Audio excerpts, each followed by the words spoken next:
Good afternoon, everybody. Rob here at WesternPacificWeather.com. Current rate around 1400 Japan Standard Time. That's right around 05 Zulu. Have several areas out there we are watching right now. Basically, the Shurin Front starting to develop just to the southern portion of Honshu, extending out into China. And also, we have two invest areas down here along the Monsuno Trough, 92 and 93 Whiskey, both on the east and west side of the Philippines.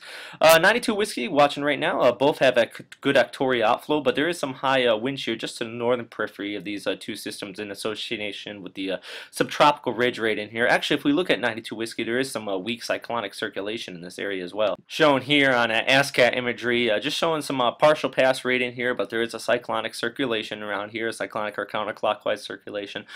So just one thing to note, this system does have a weak chance of developing even already with that low level circulation. And moving over to 93 Whiskey in the South China Sea right in here. This area is also embedded in the Monsuno Trough, moving off towards the west right now. Vietnam's already reporting some precipitation along the coast, and the lowest surface observation I could find right in this area is actually right in this area where my mouse is centered.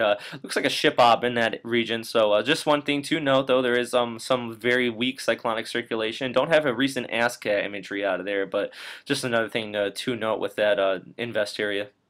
And here showing the streamline analysis with 93 Whiskey, expecting this to also drift off to the west. It's very obvious on the satellite loop that this is moving towards the west, but both areas are situated in some high vorticity, so lots of convection rate in there. So if they do get organized, it does look like they'll have rapid intensification, but it should be short-lived, especially for 93 as it moves over Vietnam.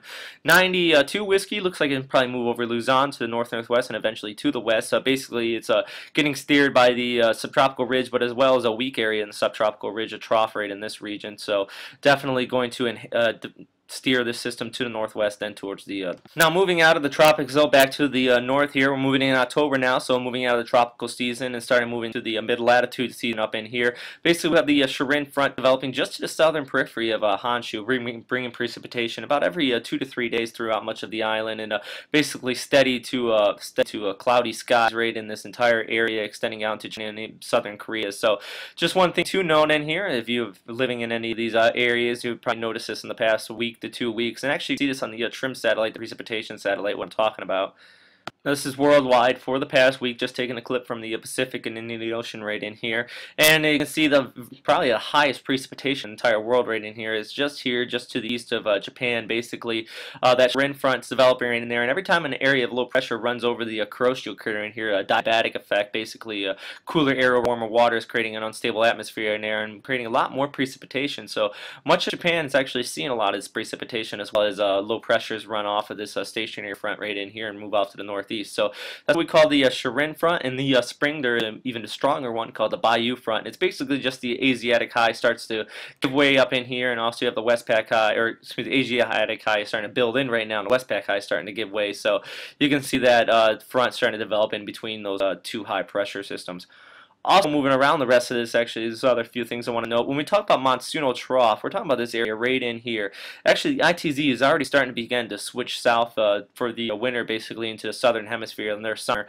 But we still do have a thermal lag to high heat of the ocean content right in here, and that's what's creating this Monsuno Trough. We still have areas of low pressures developing off of this, and right now 92 and 93 Whiskey, actually.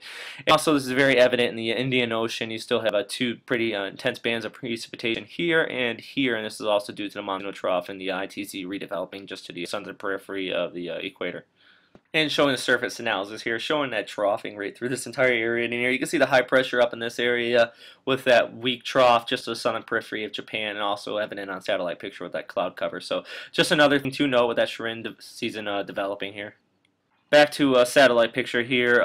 But that's all for today, everybody. Thank you for tuning in to WesternPacificWeather.com. You can also find me at storm2k.org if you want to field any questions or you have any suggestions. I try to keep these updates as informative as possible, so comments or suggestions are always welcome. So anything you want me to add into here as well. So have a great day, everybody. Let's continue to watch 92 and 93 Whiskey in South China Sea and the Philippine Sea here, and I hope everybody stays safe, stays out there, and have a good day. All right, bye.